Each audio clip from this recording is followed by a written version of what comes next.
Little Dorrit by Charles Dickens. Book 1, Poverty. Chapter 20, Moving in Society. If young John Chivery had had the inclination and the power to write a satire on family pride, he would have had no need to go for an avenging illustration out of the family of his beloved. He would have found it amply in that gallant brother and that dainty sister, so steeped in mean experiences, and so loftily conscious of the family name, so ready to beg or borrow from the poorest, to eat of anybody's bread, spend anybody's money, drink from anybody's cup, and break it afterwards. To have painted the sordid facts of their lives, and they, throughout invoking the death's head apparition of the family gentility, to come and scare their benefactors, would have made young John a satirist of the first water. Tip had turned his liberty to hopeful account by becoming a billiard-marker. He had troubled himself so little as to the means of his release that Clennam scarcely needed to have been at the pains of impressing the mind of Mr. Plornish on that subject. Whoever had paid him the compliment, he very readily accepted the compliment with his compliments, and there was an end of it. Issuing forth from the gate on these easy terms, he became a billiard-marker, and now occasionally looked in at the little skittle-ground in a green Newmarket coat, second-hand, with a shining collar and bright buttons, new, and drank the beer of the collegians. One solid stationary point in the looseness of this gentleman's character was, that he respected and admired his sister Amy. The feeling had never induced him to spare her a moment's uneasiness, or to put himself to any restraint or inconvenience on her account, but with that Marshalsea taint upon his love, he loved her. The same rank Marshalsea flavour was to be recognized in his distinctly perceiving that she sacrificed her life to her father, and in his having no idea that she had done anything for himself. When the spirited young man and his sister had begun systematically to produce the family skeleton for the overawing of the college, this narrative cannot precisely state. Probably at about the period when they began to dine on the college charity. It is certain that the more reduced and necessitous they were, the more pompously the skeleton emerged from its tomb, and that when there was anything particularly shabby in the wind, the skeleton always came out with the ghastliest flourish. Little Dorrit was late on the Monday morning, for her father slept late, and afterwards there was his breakfast to prepare and his room to arrange. She had no engagement to go out to work, however, and therefore stayed with him until, with Maggie's help, she had put everything right about him, and had seen him off upon his morning walk, of 20 yards or so, to the coffee-house to read the paper. She then got on her bonnet and went out, having been anxious to get out much sooner. There was, as usual, a cessation of the small talk in the lodge as she passed through it, and a collegian who had come in on Saturday night received the intimation from the elbow of a more seasoned collegian, "Look out! Here she is!" She wanted to see her sister, but when she got round to Mr. Cripples's, she found that both her sister and her uncle had gone to the theatre where they were engaged. Having taken thought of this probability by the way, and having settled that in such case she would follow them, she set off afresh for the theatre, which was on that side of the river and not very far away. Little Dorrit was almost as ignorant of the ways of theatres as of the ways of gold mines, and when she was directed to a furtive sort of door, with a curious up-all-night air about it, that appeared to be ashamed of itself and to be hiding in an alley, she hesitated to approach it, being further deterred by the sight of some half-dozen close-shaved gentlemen with their hats very strangely on, who were lounging about the door, looking not at all unlike collegians. On her applying to them, reassured by this resemblance, for a direction to Miss Dorrit, they made way for her to enter a dark hall. It was more like a great grim lamp gone out than anything else, where she could hear the distant playing of music and the sound of dancing feet. A man so much in want of airing that he had a blue mould upon him sat watching this dark place from a hole in a corner, like a spider, and he told her that he would send a message up to Miss Dorrit by the first lady or gentleman who went through. The first lady who went through had a roll of music, half in her muff and half out of it, and was in such a tumbled condition altogether that it seemed as if it would be an act of kindness to iron her. But as she was very good-natured, and said, "Come with me, I'll soon find Miss Dorrit for you," Miss Dorrit's sister went with her, drawing nearer and nearer at every step she took in the darkness to the sound of music and the sound of dancing feet. At last they came into a maze of dust, where a quantity of people were tumbling over one another, and where there was such a confusion of unaccountable shapes of beams, bulkheads, brick walls, ropes, and rollers, and such a mixing of gaslight and daylight, that they seemed to have got on the wrong side of the pattern of the universe. Little Dorrit, left to herself, and knocked against by somebody every moment, was quite bewildered when she heard her sister's voice. "Why, good gracious, Amy, whatever brought you here?" "I wanted to see you, Fanny dear, and as I'm going out all day to-morrow, I knew you might be engaged all day to-day. I thought—" "But the idea, Amy, of you coming behind! I never did." As her sister said this in no very cordial tone of welcome, she conducted her to a more open part of the maze, where various golden chairs and tables were heaped together, and where a number of young ladies were sitting on anything they could find, chattering. All these young ladies wanted ironing, and all had a curious way of looking everywhere while they chattered.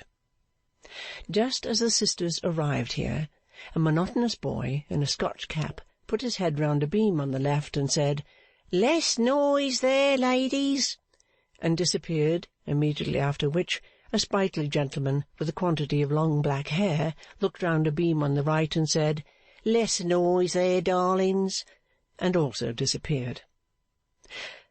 "The notion of you among professionals, Amy, is really the last thing I could have conceived," said her sister. "Why, how did you ever get here?" "I don't know. The lady who told you I was here was so good as to bring me in." "Like you quiet little things. You can make your way anywhere, I believe. I couldn't have managed it, Amy, though I know so much more of the world." It was the family custom to lay it down as family law that she was a plain, domestic little creature, without the great and sage experience of the rest. This family fiction was the family assertion of itself against her services, not to make too much of them. "Well, and what have you got on your mind, Amy? Of course you have got something on your mind about me," said Fanny. She spoke as if her sister, between 2 and 3 years her junior, were her prejudiced grandmother. "It is not much.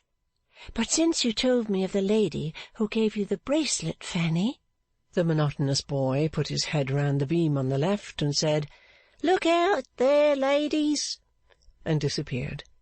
The sprightly gentleman with the black hair as suddenly put his head round the beam on the right and said, "Look out there, darlings," and also disappeared.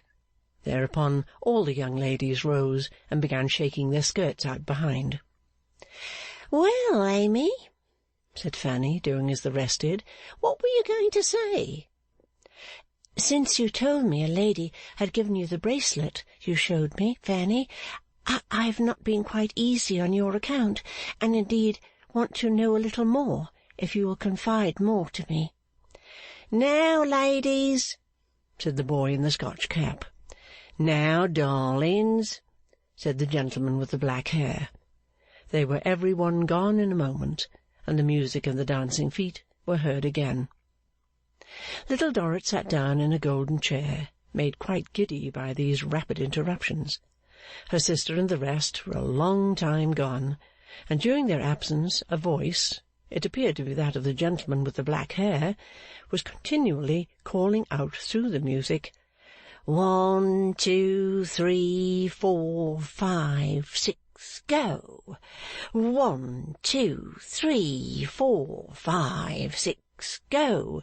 Steady, darlings! 1, 2, 3, 4, 5, 6, go!" Ultimately the voice stopped, and they all came back again, more or less out of breath, folding themselves in their shawls and making ready for the streets. "Stop a moment, Amy, and let them get away before us," whispered Fanny. They were soon left alone, nothing more important happening in the meantime than the boy looking round his old beam and saying, "Everybody at 11 to-morrow, ladies," and the gentleman with the black hair looking round his old beam and saying, "Everybody 11 to-morrow, darlings," each in his own accustomed manner.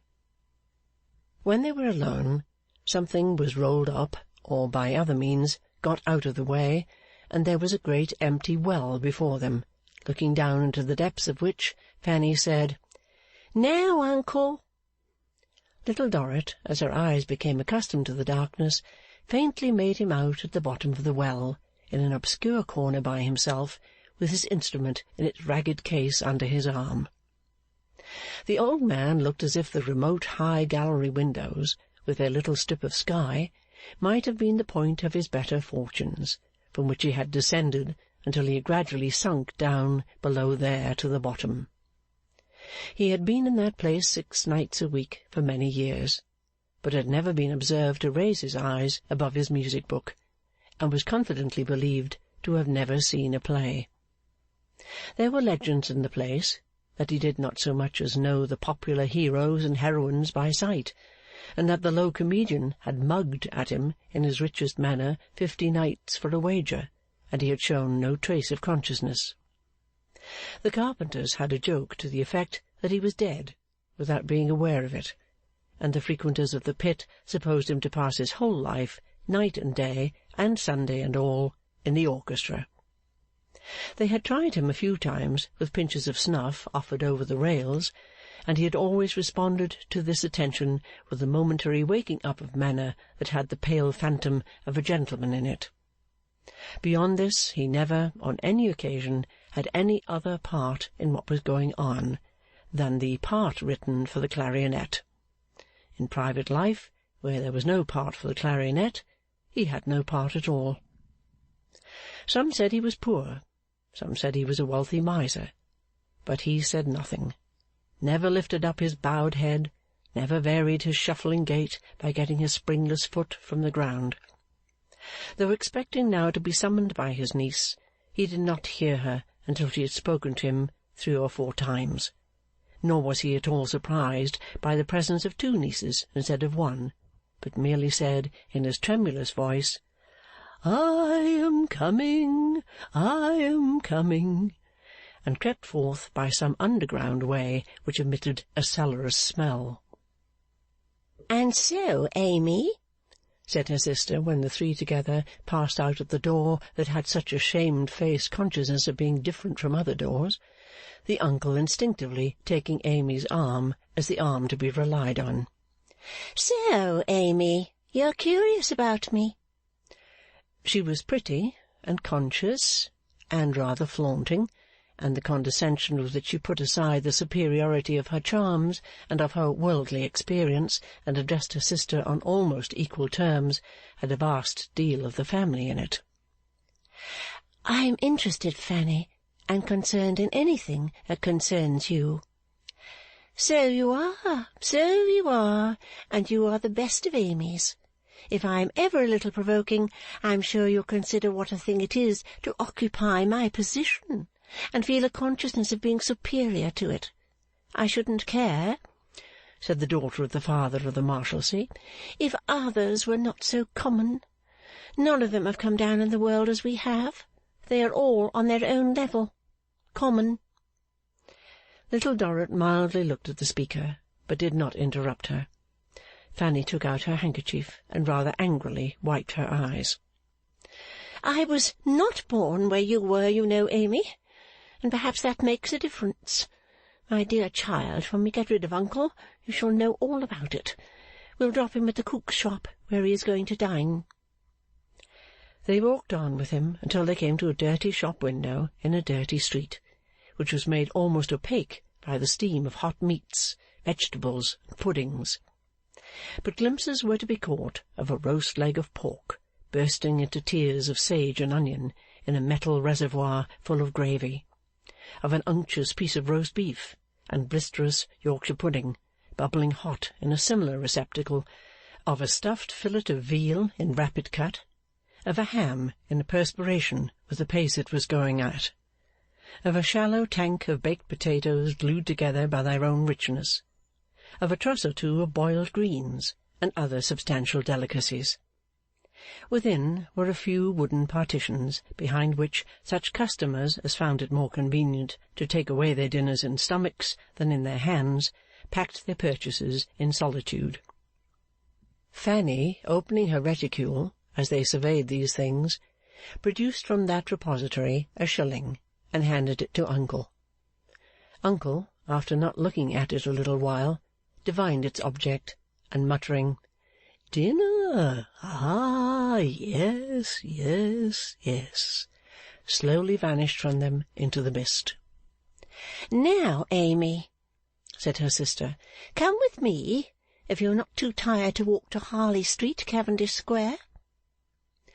The air with which she threw off this distinguished address, and the toss she gave to her new bonnet, which was more gauzy than serviceable, made her sister wonder. However, she expressed her readiness to go to Harley Street, and thither they directed their steps. Arrived at that grand destination, Fanny singled out the handsomest house, and knocking at the door, inquired for Mrs. Merdle. The footman who opened the door, although he had powder on his head, and was backed up by 2 other footmen likewise powdered, not only admitted Mrs. Merdle to be at home, but asked Fanny to walk in. Fanny walked in, taking her sister with her, and they went upstairs with powder going before and powder stopping behind, and were left in a spacious semicircular drawing-room, one of several drawing-rooms, where there was a parrot on the outside of a golden cage, holding on by its beak, with its scaly legs in the air, and putting itself into many strange upside-down postures. This peculiarity has been observed in birds of quite another feather, climbing upon golden wires. The room was far more splendid than anything Little Dorrit had ever imagined, and would have been splendid and costly in any eyes. She looked in amazement at her sister, and would have asked a question, but that Fanny, with a warning frown, pointed to a curtained doorway of communication with another room. The curtain shook next moment, and a lady, raising it with a heavily ringed hand, dropped it behind her again as she entered. The lady was not young and fresh from the hand of nature, but was young and fresh from the hand of her maid. She had large, unfeeling, handsome eyes, and dark, unfeeling, handsome hair, and a broad, unfeeling, handsome bosom, and was made the most of in every particular. Either because she had a cold, or because it suited her face, she wore a rich white fillet tied over her head and under her chin. And if ever there were an unfeeling, handsome chin that looked as if, for certain, it had never been, in familiar parlance, chucked by the hand of man, it was the chin curbed up so tight and close by that laced bridle. "Mrs. Merdle," said Fanny, "my sister, ma'am." "I am glad to see your sister, Miss Dorrit. I did not remember that you had a sister." "I did not mention that I had," said Fanny. "Ah!" Mrs. Merdle curled the little finger of her left hand, as who should say, "I have caught you. I know you didn't." All her action was usually with her left hand, because her hands were not a pair, and left being much the whiter and plumper of the two. Then she added, "Sit down," and composed herself voluptuously in a nest of crimson and gold cushions on an ottoman near the parrot. "Also professional?" said Mrs. Merdle, looking at Little Dorrit through an eye-glass. Fanny answered, "No." "No," said Mrs. Merdle, dropping her glass. "Has not a professional air. Very pleasant, but not professional." "My sister, ma'am," said Fanny, in whom there was a singular mixture of deference and hardihood, has been asking me to tell her, as between sisters, how I came to have the honour of knowing you. And as I had engaged to call upon you once more, I thought I might take the liberty of bringing her with me, when perhaps you would tell her. I wish her to know, and perhaps you will tell her.' 'Do you think, at your sister's age,' hinted Mrs Merdle. 'She is much older than she looks,' said Fanny, 'almost as old as I am.' 'Society,' said Mrs Merdle, with another curve of her little finger, 'is so difficult to explain to young persons, indeed is so difficult to explain to most persons, that I am glad to hear that. I wish society was not so arbitrary. I wish it was not so exacting. Bird, be quiet!' The parrot had given a most piercing shriek, as if its name were Society, and it asserted its right to its exactions. 'But,' resumed Mrs Merdle, 'we must take it as we find it. We know it is hollow and conventional and worldly and very shocking, but unless we are savages in the tropical seas, I should have been charmed to be one myself. Most delightful life and perfect climate, I am told. We must consult it. It is the common lot. Mr Merdle is a most extensive merchant. His transactions are on the vastest scale. His wealth and influence are very great. But even he— Bird, be quiet!' The parrot had shrieked again, another shriek, and it filled up the sentence so expressively that Mrs Merdle was under no necessity to end it. 'Since your sister begs that I would terminate our personal acquaintance,' she began again, addressing Little Dorrit, 'by relating the circumstances that are much to her credit, I cannot object to comply with her request, I am sure. I have a son. I was first married extremely young, of 2 or 3 and 20. Fanny set her lips, and her eyes looked half triumphantly at her sister. 'A son of 2 or 3 and 20. He is a little gay, a thing society is accustomed to in young men, and he is very impressible. Perhaps he inherits that misfortune.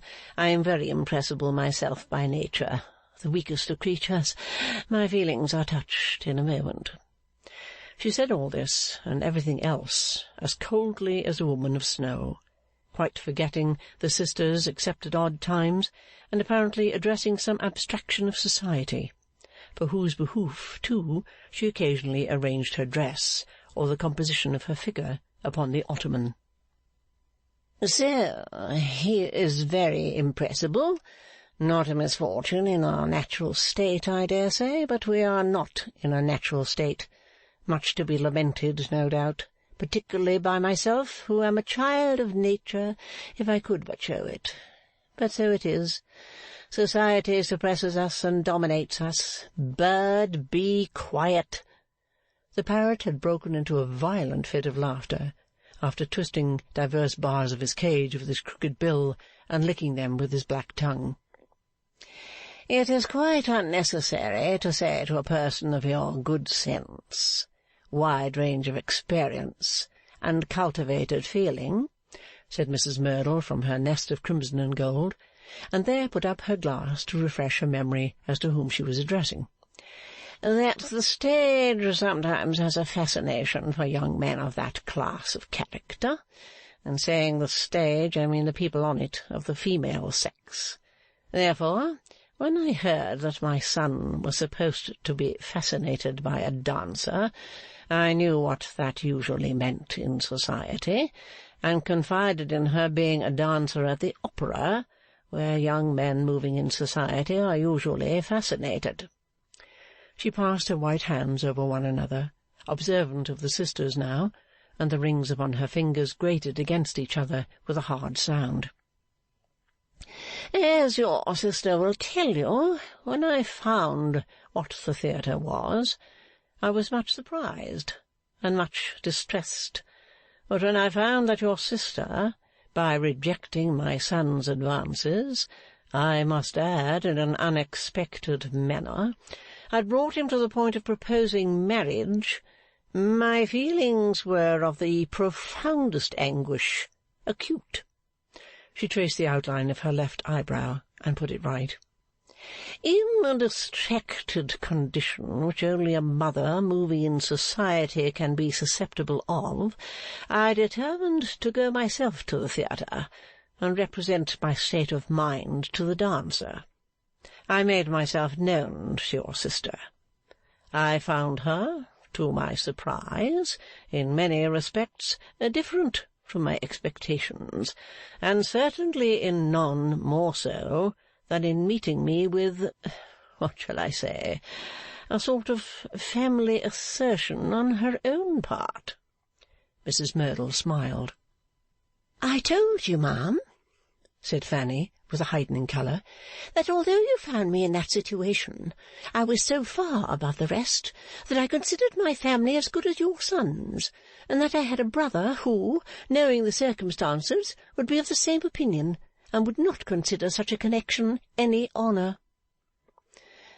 Miss Dorrit, said Mrs. Merdle, after frostily looking at her through her glass, precisely what I was on the point of telling your sister, in pursuance of your request. Much obliged to you for recalling it so accurately and anticipating me.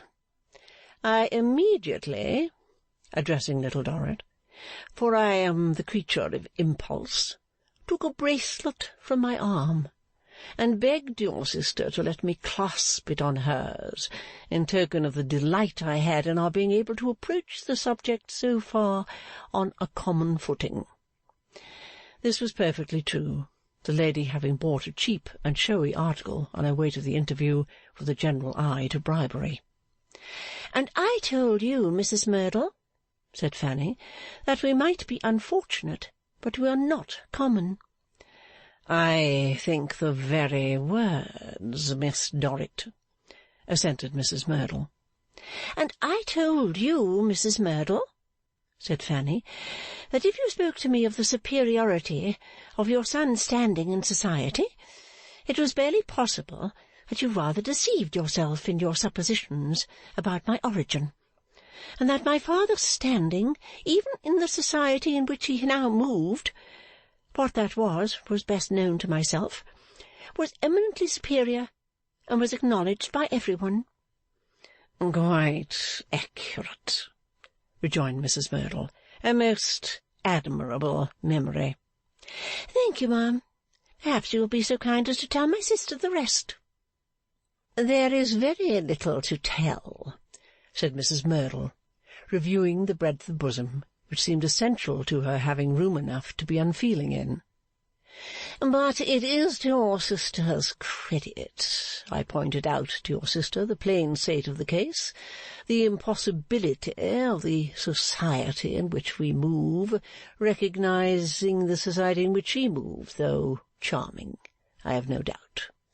The immense disadvantage at which she would consequently place the family she had so high an opinion of, upon which we should find ourselves compelled to look down with contempt, and from which, socially speaking, we should feel obliged to recoil with abhorrence. In short, I made an appeal to that laudable pride in your sister. Let my sister know, if you please, Mrs. Merdle, Fanny pouted, with a toss of her gauzy bonnet, that I had already had the honour of telling your son that I wished to have nothing whatever to say to him. Well, Miss Dorrit, assented Mrs. Merdle, perhaps I might have mentioned that before. If I did not think of it, perhaps it was because my mind reverted to the apprehensions I had at the time that he might persevere, and you might have something to say to him. I also mentioned to your sister, I again address the non-professional Miss Dorrit, that my son would have nothing in the event of such a marriage, and would be an absolute beggar.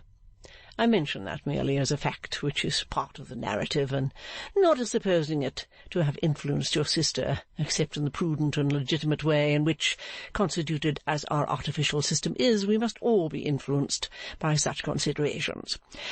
Finally, after some high words and high spirit on the part of your sister, we came to the complete understanding that there was no danger, and your sister was so obliging as to allow me to present her with a mark or two of my appreciation at my dressmaker's.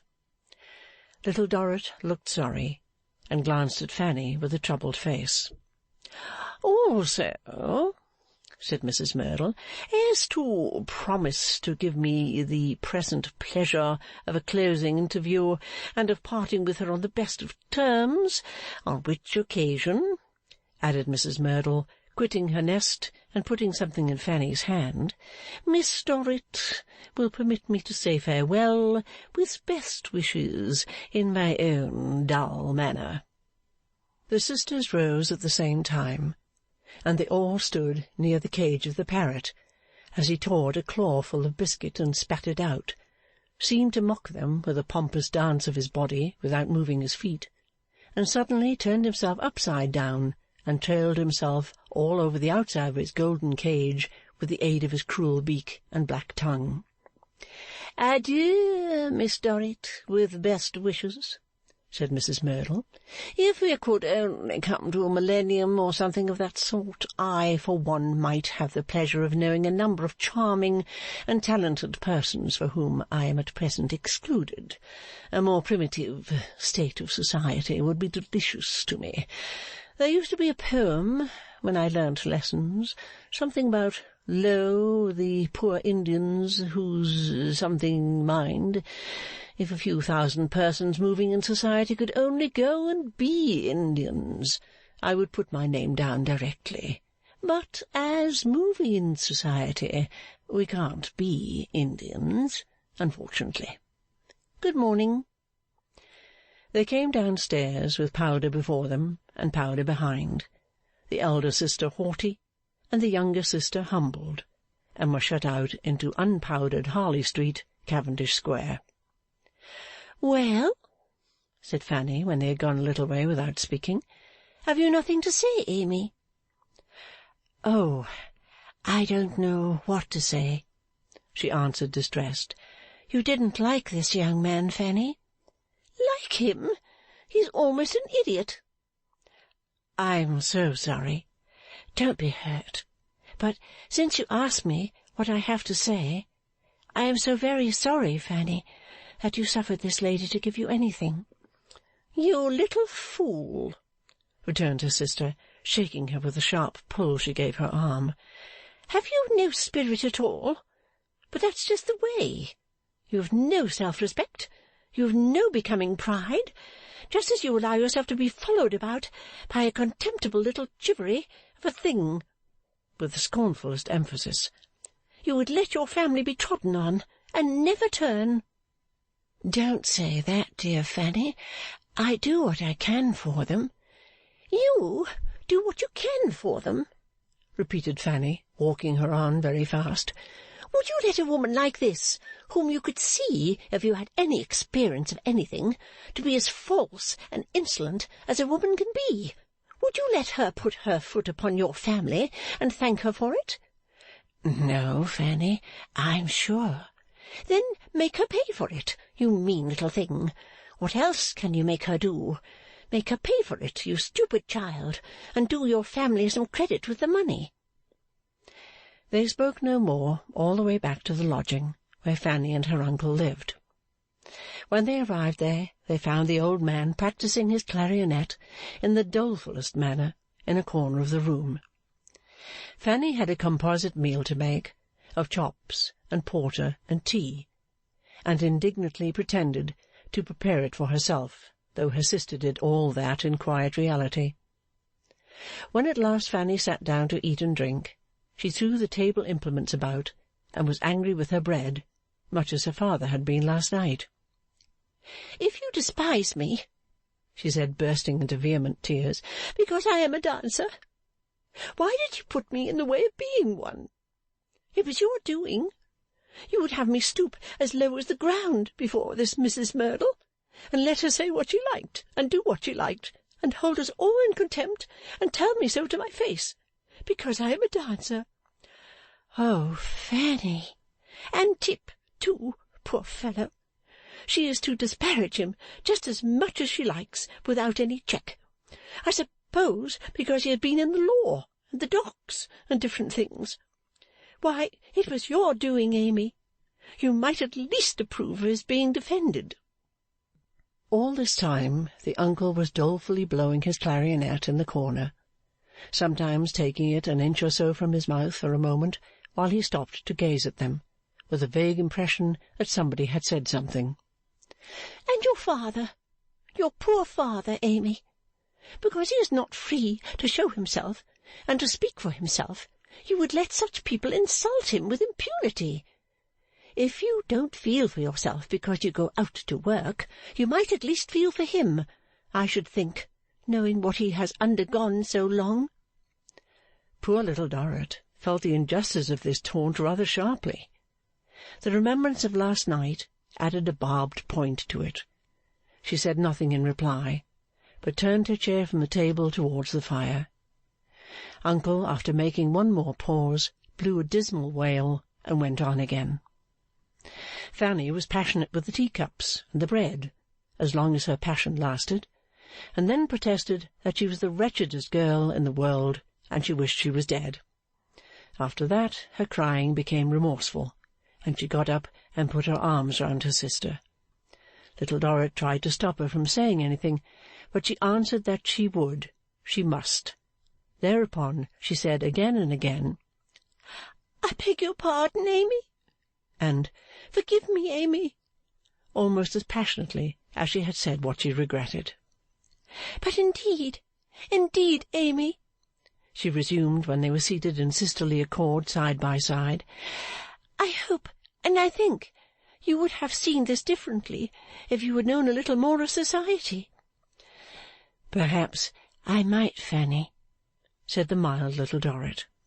You see, while you have been domestic and resignedly shut up there, Amy, pursued her sister, gradually beginning to patronize, I have been out, moving more in society, and may have been getting proud and spirited, more than I ought to be, perhaps. Little Dorrit answered, Yes, oh yes. And while you have been thinking of the dinner or the clothes, I may have been thinking, you know, of the family. Now, may it not be so, Amy? Little Dorrit again nodded, yes, with a more cheerful face than heart. Especially as we know, said Fanny, that there certainly is a tone in the place to which you have been so true, which does belong to it, and which does make it different from other aspects of society. So kiss me once again, Amy dear, and we will agree that we may both be right, and that you are a tranquil, domestic, home-loving, good girl. The clarionet had been lamenting most pathetically during this dialogue, but was cut short now by Fanny's announcement that it was time to go, which she conveyed to her uncle by shutting up his scrap of music and taking the clarionet out of his mouth.